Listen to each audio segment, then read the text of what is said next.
Red Skull, Captain America's son. Earth 1610, Captain America learns that S.H.I.E.L.D. created a secret project and gave birth to a supervillain named Red Skull. This exasperated Steve, after which he and Hawkeye went into the shadows. The Red Skull himself escaped a little later and joined the P.I.I. group, which was conducting an operation to find and kidnap Mr. Fantastic. In general, the Captain and the Skull met, and this meeting ended very tragically for the former. The villain had such power that even a super soldier could not oppose him. Moreover, Steve simply had no desire to resist, since it was at this moment that he learned that the Red Skull was his own son. 1945, Steve Rogers visited his beloved Gail Richards before going to the front. After 4 months, Gail found out that she was pregnant, but by that time her lover was considered dead. Government agents informed the girl that she would have to move to some safe place, and her unborn child. They found a completely different,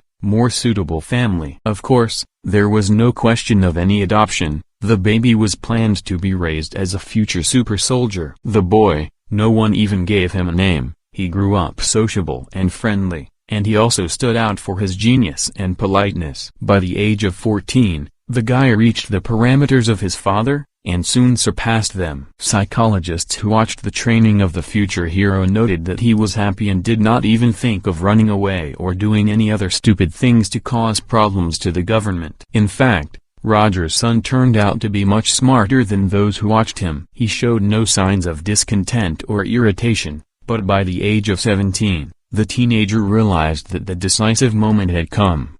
During the next training session, Junior, using simple weights and dumbbells, turned around an entire military base where he had lived all his life. All the personnel who were at the facility at that moment were destroyed. 247 people lost their lives. They were selected by a man who had a condescending smile on his face all this time. He understood that he was much stronger than everyone who was nearby, and therefore he was sure that everything would go right.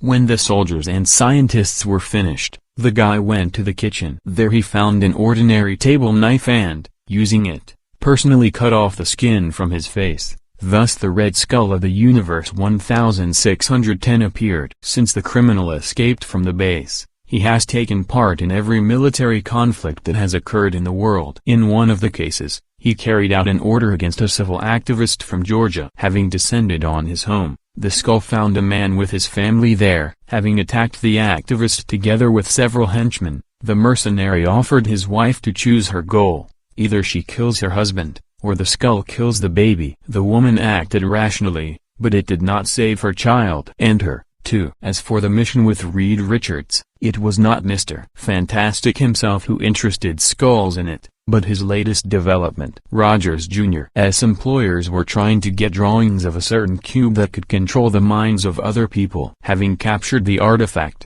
the Skull also gained power in P.I.I. and even the Avengers there, Smart Hulk, Black Widow, Hawkeye, Red Wasp, Warrior, could not do anything against the villain. Only Captain America was able to stop the horror by flying at full speed into his sun with an airplane. Yes, Steve literally pierced the Skull body with the nose of a jet fighter. Being in a hospital bed at the S.H.I.E.L.D. base, Krasny was dying. Steve asked the management to bring to the facility an already deeply aged Gail, who saw her son for the first and last time. A little later, when the Skull had almost no time left, he told Nick Fury that with the help of the cube he wanted to go back in time to change all this. Yes, he just wanted to prevent his father from disappearing without a trace in the war, because then the Skull itself would have grown up in a full-fledged family and, perhaps, he could have become a completely different person. And then the bedridden Skull was shot in the head by a Red Wasp, whose name was Petra Laskova. She was the same girl who, on the orders of a maniac, killed her husband with scissors in a futile attempt to save her own newborn son. Such is the story of the Red Skull from Earth 1610, who was the son of Captain America, but who never succeeded to become his son.